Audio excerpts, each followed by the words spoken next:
O Senhor esteja convosco. Ele está no meio de nós. Proclamação do Evangelho de Jesus Cristo segundo Lucas. Glória a vós, Senhor.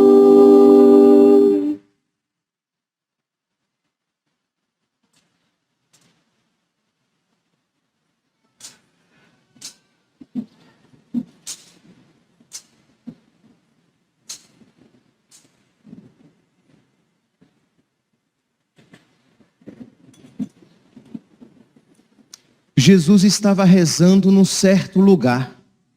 Quando terminou, um de seus discípulos pediu-lhe: Senhor, ensina-nos a rezar, como também João ensinou a seus discípulos.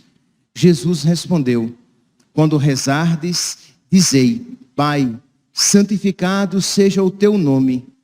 Venha o teu reino.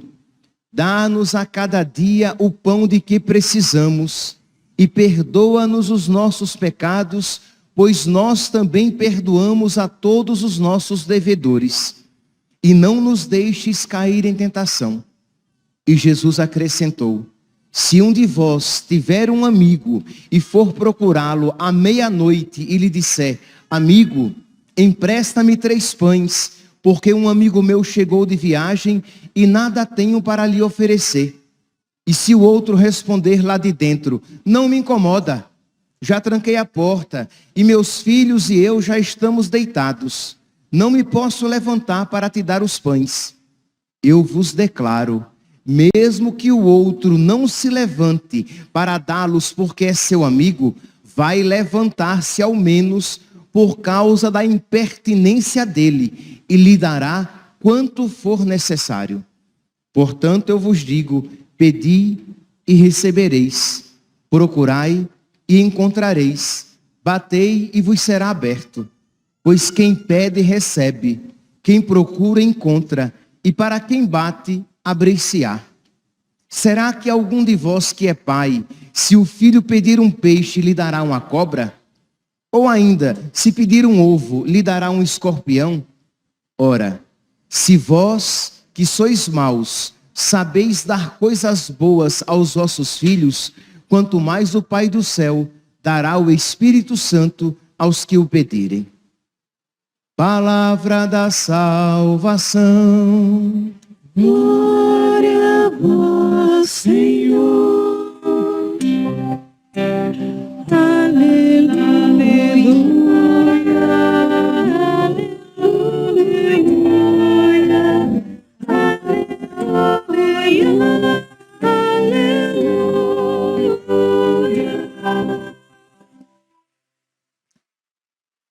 Caríssimos irmãos e irmãs, estamos celebrando o 17º domingo do tempo comum. E a liturgia de hoje nos fala, sem sombra de dúvidas, a respeito da oração.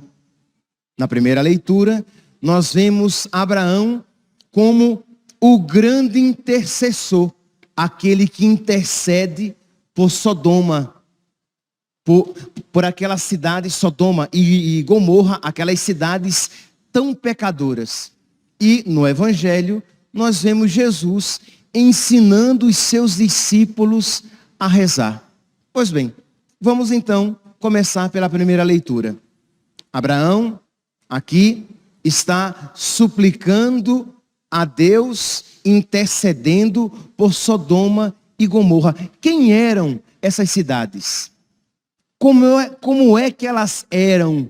Em que situação elas se encontravam, para que nós possamos compreender bem o contexto da leitura de hoje? Ora, no domingo passado, nós ouvíamos, vocês se lembram, tenho certeza, vocês têm uma memória boa, vocês se lembram que o trecho era este mesmo capítulo 18 do livro do Gênesis, em que 3 personagens, 3 homens, 3 anjos, uma figura escondida da Santíssima Trindade, em que esses 3 homens visitaram Abraão. Vocês lembram? Visitaram Abraão no maior calor do dia, e Abraão preparou um banquete para eles. Pois bem, quando terminou o banquete, Abraão perguntou: o que é que vocês estão fazendo por aqui? Para onde é que vocês vão? E eles dizem: olha, você foi tão bom conosco que nós não podemos esconder de você. Nós estamos indo para Sodoma e Gomorra e nós iremos destruir aquelas cidades. E aí então Abraão começa a suplicar. E aqui é interessante, a igreja sempre compreendeu esta atitude de Abraão como uma atitude de intercessão para com o próprio Deus. Isto é, não que Deus necessitasse, não que Abraão fosse bom e Deus vingativo, e Abraão precisou suplicar tentando mudar o coração de Deus. Não, de maneira nenhuma. Deus apenas suscita no coração de Abraão, Deus leva Abraão a interceder para suscitar no coração dele este amor misericordioso por aquela cidade tão má. Deus que suscita no coração de Abraão esta intercessão por uma cidade que não merecia a misericórdia de Deus, porque Deus quer nos ensinar a ser misericordiosos. Pois bem, então, em que situação se encontram estas cidades? As cidades de Sodoma e Gomorra são cidades tomadas pelo pecado. Diz no capítulo 19 do livro do Gênesis, que quando os anjos chegam lá à cidade, os homens da cidade querem se deitar com os anjos, querem ter relações homossexuais com eles. E Ló, que é quem acolhe agora esses 3 homens, Ló, que é parente de Abraão, Ló, que acolhe esses anjos, suplica: pelo amor de Deus, não cometam esse pecado. Mas diz aqui a palavra, Gênesis, capítulo 19, versículo 3, que toda a cidade se colocou diante da casa de Ló, porque queria conhecer aqueles homens. Lembremos-nos que a palavra conhecer na Sagrada Escritura indica também intimidade sexual. Então eles queriam conhecer. Ló ficou tão desesperado com aquele pecado que poderia acontecer, que chegou mesmo a oferecer as suas filhas. Disse: olha, eu tenho 2 filhas, não façam nada com esses homens, eu dou as minhas filhas a vocês.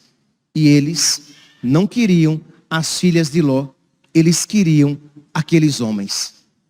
Meus santos, nós podemos ver, se estas cidades de Sodoma e Gomorra foram destruídas por causa desses pecados, imaginem as nossas cidades hoje em dia, que propagam as práticas homossexuais como se elas fossem motivos de orgulho. Nós temos passeatas, gay, para mostrar ao mundo como é bonito este pecado que tanto ofende a Deus.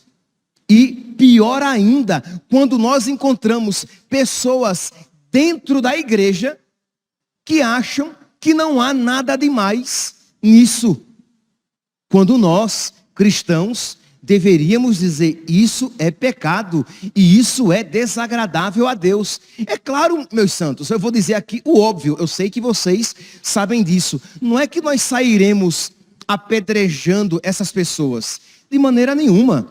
Nós não apedrejamos, nós não devemos apedrejar nenhum pecador. Mas a todos os pecadores nós precisamos chamar à conversão. E a todos os pecados nós devemos chamar pelo nome: pecado, mal, desgraça, que conduz ao inferno. E não dizer, não, o mundo mudou, as pessoas hoje em dia são diferentes, o que importa é o amor. Você precisa ser mais misericordioso com essas pessoas. Mas ora, existe pior atitude do que encontrar uma pessoa num pecado que conduz ao inferno. Porque o pecado das práticas homossexuais conduz ao inferno. Você encontrar uma pessoa que se encontra caminhando para o inferno e dizer a ela, muito bem, você está ótimo, você está ótima, a sua vida é agradabilíssima a Deus, não é apenas agradável não, é superlativa, é agradabilíssima a Deus.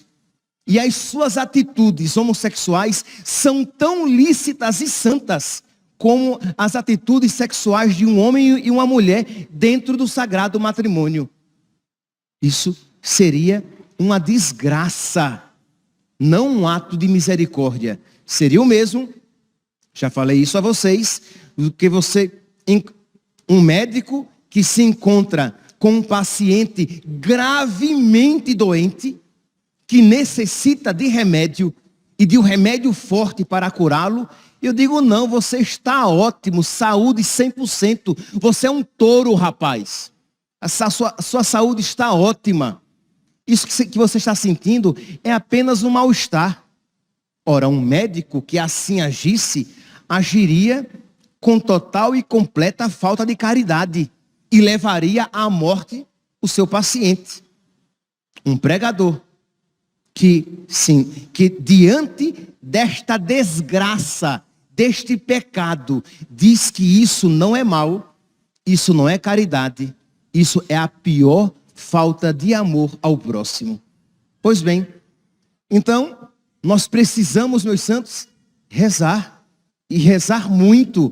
Primeiro, para que nós católicos abracemos toda a doutrina católica, toda a moral católica, e não tenhamos medo de ensinar a doutrina e a moral católicas. Porque isso que se faz pelo mundo, essas passeatas são ofensa, quebradam ao céu por justiça, pelos castigos divinos, assim como Sodoma e Gomorra bradaram, clamaram pela justiça divina que veio. Pois bem, diz então que Abraão, quando os anjos disseram que iam para Sodoma e Gomorra destruir aquela cidade, Abraão se pôs a interceder. Disse, e se lá houver 50 justos? Os anjos disseram, nós não destruiremos. Ele disse, olha meu Senhor, desculpe se eu sou insistente, e se houver 5 a menos? E o Senhor disse, eu não destruirei. E Abraão continuou porque cria na bondade de Deus. Abraão continuou porque acreditava na paciência de Deus. Quando você sabe que alguém é muito bom, quando você sabe que uma pessoa é muito paciente, você até arrisca chegar à beira da impaciência. Foi isso que Abraão fez. E disse, tá bom meu Senhor, desculpe-me se eu insisto, mas como eu sei que o Senhor é paciente, o Senhor é bom, o Senhor é justo, e se houver 40? Se houver 40, eu não destruo. Olha Senhor, me desculpa, eu sei que eu estou insistindo demais, mas eu vou ousar mais um pouco. E se houver 30? Se houver 30, eu não destruo. Olha Senhor, eu sei que eu já estou sendo chato, mas eu vou insistir mais uma vez. E se houver 20? E o Senhor respondeu, se houver 20 justos, eu não destruo. E Abraão disse, olha, vai ser a última vez. Eu prometo que eu não insisto mais. E se houver 10? E Deus disse, se houver 10, eu não destruo essa cidade. E Abraão, então, parou por aí, porque achou que se ir mais à frente seria abusar da bondade e da misericórdia de Deus. Quando nós hoje sabemos que por causa de um justo, o verdadeiro justo, o Senhor nos livrou a todos da condenação merecida pelos nossos pecados. Jesus é o único justo que por causa dele nos livrou da condenação eterna. Hoje, meus santos, então, nesta Santa Missa, deve brotar dos nossos corações uma gratidão muito grande. Mas para que brote gratidão dos nossos corações, tem que brotar também do nosso coração consciência dos nossos pecados. Se você não se acha tão pecador assim, se você acha que pecado são somente esses a que eu me referi agora, ora, você não precisa da misericórdia de Deus. Você não precisa de médico, afinal de contas, você não se acha doente. Mas se você sabe que você é pecador e miserável, você olha hoje para o crucifixo desta igreja e louva a misericórdia de nosso Senhor. E diz: misericórdia e piedade é o Senhor. Ele é amor, é paciência, é compaixão. O Senhor é muito bom para com todos. Sua ternura abraça toda a criatura. Porque você sabe que você é merecedor do inferno. Porque você sabe que você é pecador. Porque você sabe que você, pelas suas próprias obras e pelos seus próprios merecimentos, você merece a condenação eterna. E se você não tem esta consciência, peça a Deus. Isso é salvífico. Peça a Deus a consciência dos seus pecados, a consciência da feiura dos seus pecados, da maldade dos seus pecados, da gravidade dos seus pecados, porque somente assim você louvará a misericórdia de Deus. Porque se você não é um grande pecador, também, no final das contas, a misericórdia de Deus não foi tão grande assim, porque a misericórdia é grande onde é grande o pecado. Se o seu pecado, se você no fundo é um pequeno pecador, pequena foi a misericórdia de nosso Senhor. Mas nós sabemos quão grandes pecadores nós somos e quão necessitados da misericórdia nós somos também. Pois bem, então a primeira leitura de hoje nos apresenta aqui Abraão suplicando, intercedendo, e nós, meus santos, então, somos chamados a suplicar e a interceder. Suplicar pelos nossos irmãos, pelos nossos filhos, pelos nossos pais, a esposa que suplica e intercede pelo seu marido, o marido que suplica e intercede pela sua esposa. Nós que rezamos pela conversão dos pecadores e que suplicamos a Deus a nossa conversão e santificação. Não obstante, percebamos que nós pedimos pouco e pedimos mal. Não obstante, nós percebamos que embora nós peçamos, nós não queremos tanto quanto pedimos. Pedimos para ser santos, mas sabemos que não queremos ser santos assim. Que nós pedimos a salvação, a conversão dos pecadores. Mas como é que eu vou querer de verdade a conversão dos pecadores, se eu não quero de verdade a minha conversão? Então, nós nos colocamos diante de Deus e dizemos: Senhor, eu sei que o Senhor é misericordioso. Meu Pai, olhando para Jesus crucificado, meu Pai, eu sei que o Senhor é misericordioso. Eu sei que o Senhor é bom. Então, Senhor, mesmo tendo consciência da imperfeição da minha oração, eu te suplico, completa em mim a obra começada. Completa em mim a obra de santidade começada no meu batismo. Recomeçada, ou melhor, continuada em cada Eucaristia que eu recebo. recomeçada depois de cada confissão. Quando você peca mortalmente e você se confessa, a obra de santidade é recomeçada na sua vida. E você, confiando na bondade de Deus, diz: Senhor, eu sei que eu estou pedindo mal. Eu sei que eu estou pedindo de uma maneira imperfeita. Mas eu te peço, Senhor, por misericórdia, concede-me isto, que imperfeitamente e sem mérito algum eu estou pedindo. Ensina-me, Senhor, a querer ser santo.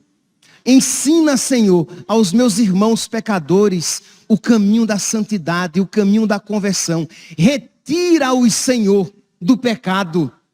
Retira-os, Senhor, do erro.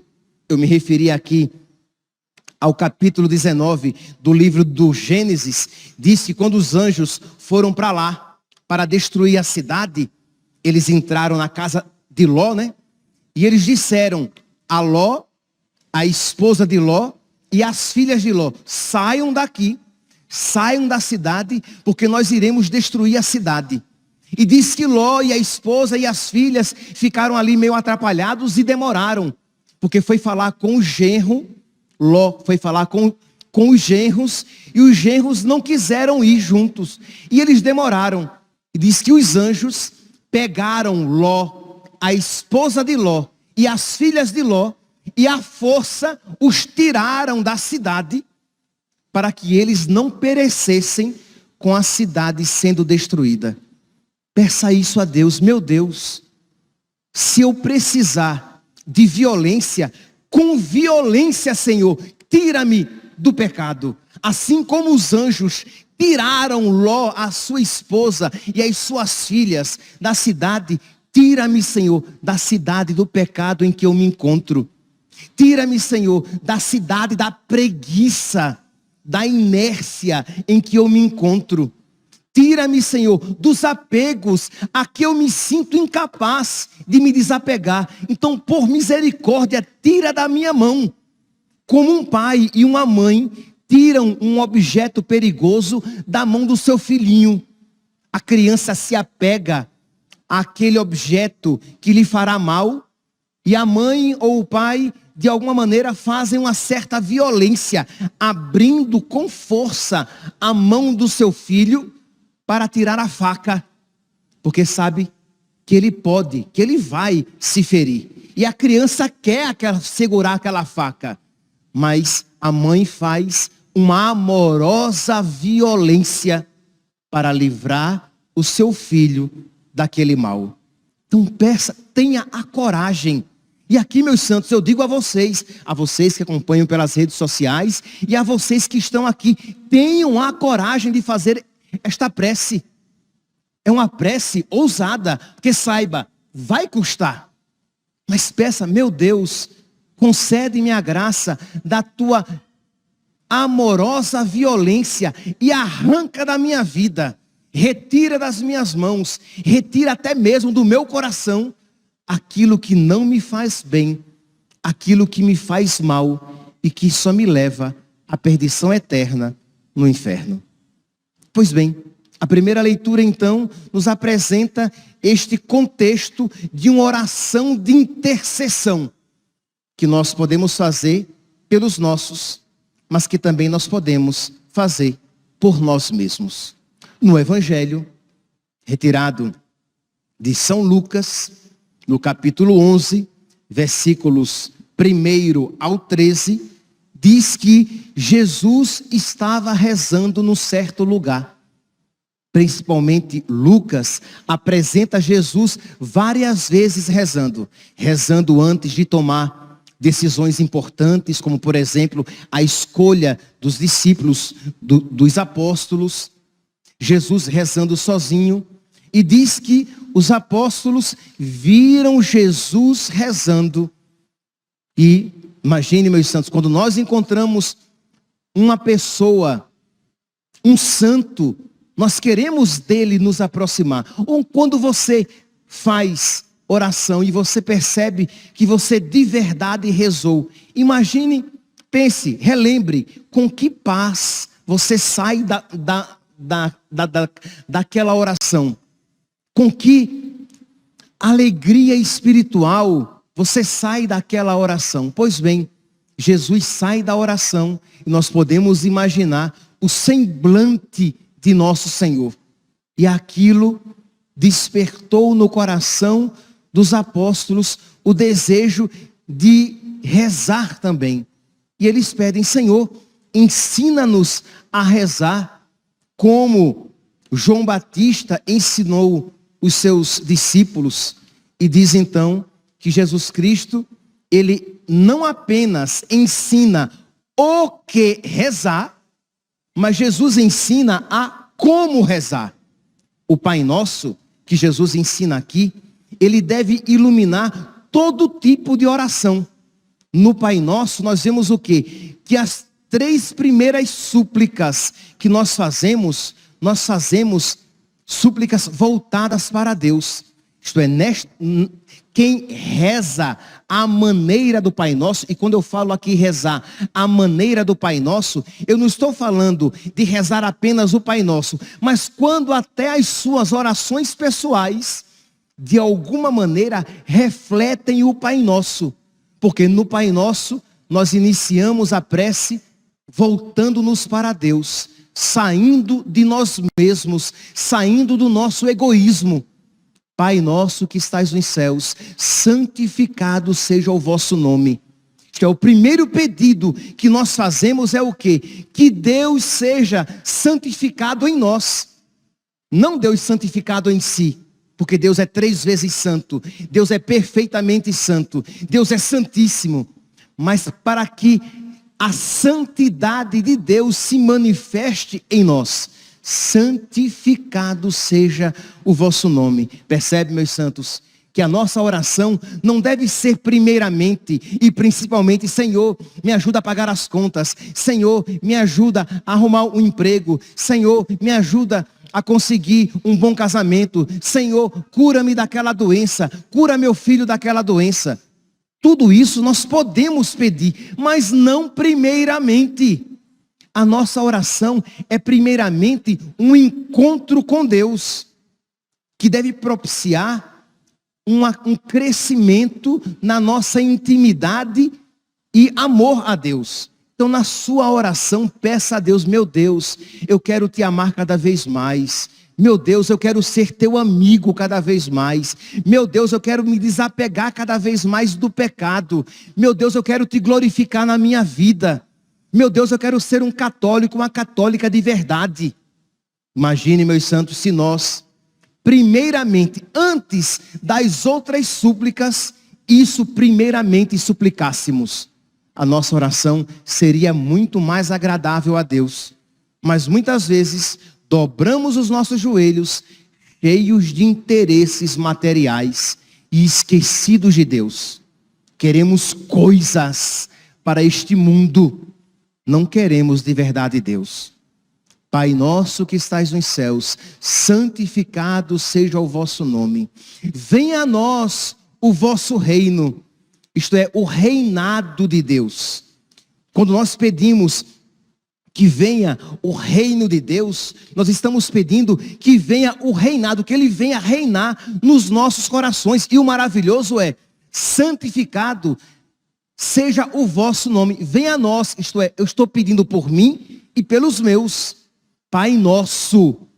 Então você reza pelos seus filhos. Quando você pede para que Deus seja santificado na sua vida, você está pedindo também: meu Deus, eu te peço que tu sejas santificado na vida dos meus filhos, que tu sejas santificado na vida do meu esposo.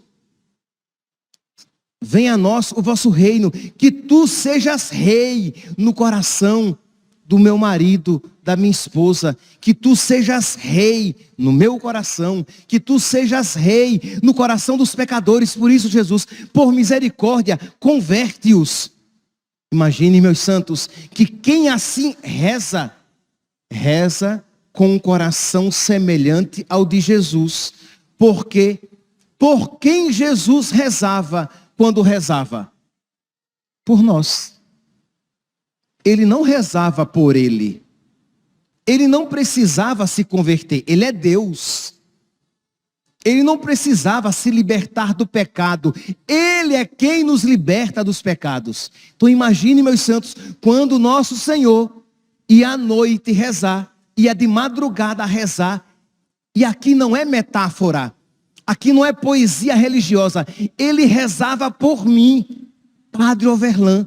Ele sabia que aquele que nasceria da Dona Jane e do seu Overlac seria padre e que precisaria das orações dele. E ele rezava por mim e por você. Ele sabia o seu nome, porque era Deus rezando. Imagine aqui, você já parou para pensar nisso? Que Deus rezou por você. Ele disse o seu nome. Quando ele disse, chamou lá, sei lá, Maura. E ele dizia o seu nome, pensando em você, pensando naquela Maura. Existem várias Mauras, vários Josés, vários Antônios. Não sei se existem vários Overlans. Mas existem vários Josés. E ele rezou individualmente por cada um, intercedendo a graça da conversão. Ora, quando eu então, na minha oração, eu não tenho como rezar individualmente por todos, mas eu posso rezar por todos pela conversão dos pecadores, de alguma maneira, Filipenses, capítulo 2, versículo 5, tendo os sentimentos de Cristo Jesus, eu me assemelho a Jesus, porque eu, na minha oração, eu também rezo pelos pecadores. Na minha oração, eu também rezo pelos meus filhos. Na minha oração, eu também rezo pelos meus irmãos. Pai nosso, que estais nos céus, santificado seja o vosso nome. Venha a nós o vosso reino, o vosso reinado. Seja feita a vossa vontade na terra, como ela é feita no céu. Que a tua vontade seja feita na minha família. Que a tua vontade seja feita na minha paróquia, na minha comunidade. Que a tua vontade seja feita na minha diocese. Que a tua vontade seja feita na vida dos meus padres. Que a tua vontade, Senhor, seja feita na vida do meu bispo. Entende? Que a tua vontade seja feita não apenas na minha vida, mas dos meus. E você vai colocando diante de Deus, pedindo que a vontade dele seja obedecida, para que nós sejamos dóceis à vontade de Deus. Então, as 3 primeiras súplicas do Pai Nosso nos tiram de nós mesmos, porque nos põe numa oração comunitária, em que nós olhamos para os nossos. Depois, os 4 outros pedidos nos ensinam a colocar, agora sim, as nossas necessidades. Nós podemos colocar diante de Deus o pão nosso de cada dia, nos dai hoje. São Cipriano, ele diz que o pão nosso de cada dia principal é a Eucaristia. Mas é também o pão material. Então, quando nós rezamos por nós, né? Lembra, o Pai Nosso é uma oração que eu não faço apenas por mim. Então, o pão nosso de cada dia nos dai hoje. Eu estou pedindo que Deus conceda a graça de todos nós podermos comungar. De todos nós estarmos em estado de graça para poder receber a Eucaristia. E também de todos nós termos o necessário para a nossa subsistência.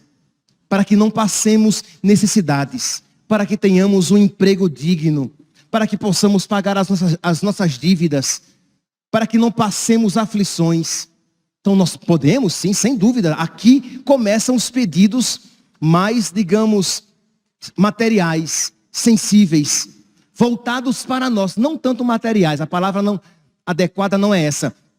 Mas os pedidos voltados para nós. Que os 3 primeiros, eu estava pensando em Deus. Santificado seja o vosso nome. Venha a nós o vosso reino. Seja feita a vossa vontade. Agora eu peço por nós. O pão nosso de cada dia nos dai hoje. Perdoai-nos, a mim e a nós, as nossas ofensas, assim como nós perdoamos a quem nos tem ofendido. Aqui a condição é importante. Para que eu possa pedir o perdão, eu preciso estar disposto a perdoar. A perdoar as pessoas que me machucaram, a perdoar as pessoas que me fizeram mal. Mas quando eu rezo pelas pessoas, eu estou pedindo a Deus também a graça de elas perdoarem. Talvez vocês conheçam pessoas que têm dificuldade de perdoar. E você é chamado então a pedir: meu Deus, concede a graça daquela minha irmã, daquela pessoa, daquele meu conhecido, perdoar, para que ele possa ser perdoado. O pão nosso de cada dia nos dai hoje. Perdoai-nos as nossas ofensas, assim como nós perdoamos a quem nos tem ofendido. E não nos deixeis cair em tentação. Então peço que Deus, peço para mim e para os meus, não permita, Senhor, que eu caia nas armadilhas do diabo. Não permita, Senhor, que eu caia em pecado mortal. Não permita, Senhor, que eu caia em pecado algum. Não permita, Senhor, que a tentação me leve para longe de Ti. Que a tentação leve os meus irmãos. E aí você conhece alguns irmãos com as suas debilidades. Você conhece as dificuldades pelas quais passam os seus filhos, os seus pais, os seus amigos, os pecados nas vidas deles. E você, diante de Deus, no silêncio, não na fofoca com os outros, na sua oração: meu Deus, não deixe que ele caia nesta tentação. Eu te peço, Senhor, eu peço para ele o que eu peço para mim. Não nos deixeis cair em tentação, mas livrai-nos do maligno. O quarto pedido: livrai-nos do mal, é livrai-nos do diabo. Livrai-nos da condenação eterna. Livrai-nos a todos nós. Então esta súplica, ora, quando as nossas orações pessoais, de alguma maneira, precisam expressar o Pai Nosso. Mas eu falei, já estou terminando, que Jesus não ensina apenas o que rezar, mas com que disposições rezar. Jesus ensina a perseverança. E para isso ele conta uma parábola de um homem que vai pedir pão, porque chegou alguém na sua casa. E diz que vai meia-noite à casa daquele que tem pão para pedir. E o homem de dentro da casa diz: eu não vou não. Está todo mundo deitado, não vou me levantar não. E o de fora insiste. E diz Jesus na parábola: o homem da casa vai se levantar, nem que seja pela insistência daquele do lado de fora. Com isso, Jesus não quer ensinar que o Pai é ruim e não quer se levantar para nos conceder as graças. Não é isso que a parábola quer ensinar. O que a parábola quer ensinar é que nós precisamos ser perseverantes. Que nós não podemos começar a rezar, seja pedindo a nossa conversão ou a conversão dos nossos, e depois de um mês desanimar. Será salvo quem perseverar até o fim, diz a palavra. Então, perseverança. Hoje, daqui a um mês, daqui a um ano, depois de vários anos, pedindo e suplicando, como Santa Mônica, que passou vários anos pedindo e suplicando a conversão do seu filho. E aquela oração não apenas alcançou a conversão de Mônica, mas alcançou também a sua santificação. Então é um trabalho da graça de Deus na nossa vida. Por isso, meu santinho, não desanime. Não desanime de pedir a sua conversão, a sua santificação e a conversão e a santificação dos seus. Hoje, amanhã e depois, perseverante, mas com um coração cheio de confiança na bondade de Deus. Deus é bom e Deus não vai me negar esta graça. Misericórdia e piedade é o Senhor. Ele é amor, é paciência e compaixão. O Senhor é muito bom para com todos, sua ternura abraça toda a criatura. Então eu vou pedir perseverantemente e cheio de confiança de que Deus quer me conceder. Mas na hora certa, Ele me concederá. No devido momento em que eu estiver preparado para receber esta graça, ou aquela pessoa por quem eu intercedo. Porque Deus tarda, mas não falha. Se Deus espera, se Deus demora, nós precisamos aprender a sofrer as demoras de Deus. Diz a palavra de Deus. Então, uma oração perseverante, uma oração confiante na bondade de Deus, uma oração humilde. Isto é, que eu não fico exigindo de Deus, não, eu digo, Senhor, eu sei, Senhor, que eu não mereço, mas confiando na tua graça, isso eu suplico. E é claro, meus santos, sempre pedindo a Deus a luz do Espírito Santo para que eu peça coisas adequadas que concorram para a minha salvação ou para a salvação daqueles por quem eu rezo. Ora, se esses critérios estiverem presentes na nossa oração, não tenhamos dúvidas de que esta oração por nós e pelos outros nos santificará e que mais cedo ou mais tarde aquelas graças suplicadas serão alcançadas. Que Santo Abraão, que rezou e intercedeu, nos ensine a rezar. E que a Virgem Maria, que ensinou as primeiras súplicas, as primeiras preces a Jesus, que ela nos ensine a rezar. E que o próprio Jesus nos dê o seu Espírito para que nós aprendamos a rezar. Louvado seja nosso Senhor Jesus Cristo. Para sempre seja louvado. De pé, meus irmãos, proclamemos a nossa fé. Creio em Deus Pai Todo-Poderoso, Criador